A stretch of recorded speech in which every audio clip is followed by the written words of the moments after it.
আজকের শব্দটা হলো প্রকিওর। চলুন জেনে নিই এর মানে কি।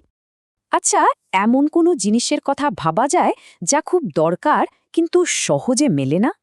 চলুন রাফির সাথে পরিচিত হই। ওর একটা বড় স্বপ্ন আছে।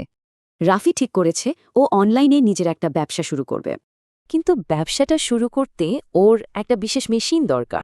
সমস্যাটা হলো এই মেশিনটা ওর এলাকার বাজারে পাওয়া যায় না। তো রাফি কি করল? ও অনলাইনে অনেক খুঁজল, দাম দেখল আর সবটা প্ল্যান করল।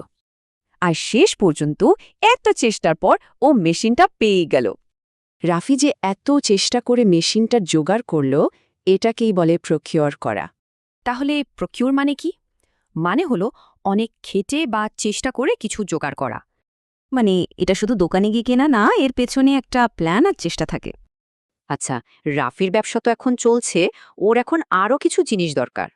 যেমন ওর প্রোডাক্ট বানানোর জন্য এখন ভালো কাঁচামাল প্রকিওর করতে হবে। এই বাক্যটা দেখুন, এর মানে হলো কোম্পানিটা কম দামে দরকারি জিনিসপত্র জোগাড় করতে পেরেছে।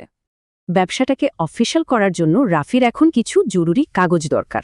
এই বাক্যের মানে হল অনেক খুঁজে ও খেটে মামলার জন্য আইনি কাগজপত্র জোগাড় করা হয়েছে। রাফি বুঝল ব্যবসাকে আরও বড় করতে হলে নতুন স্কিল বা দক্ষতাও লাগবে। এখানে বলা হচ্ছে কেরিয়ারে এগিয়ে যাওয়ার জন্য ডিজিটাল মার্কেটিংয়ের ওপর নতুন সার্টিফিকেট অর্জন করা হয়েছে। তাহলে এক কথায় প্রকিওর মানে হল বিশেষ চেষ্টা করে দরকারি কিছু পাওয়া। এবার ভাবার পালা, ভবিষ্যতে নিজের জন্য জরুরি কোন জিনিসটা প্রকিওর করতে হবে।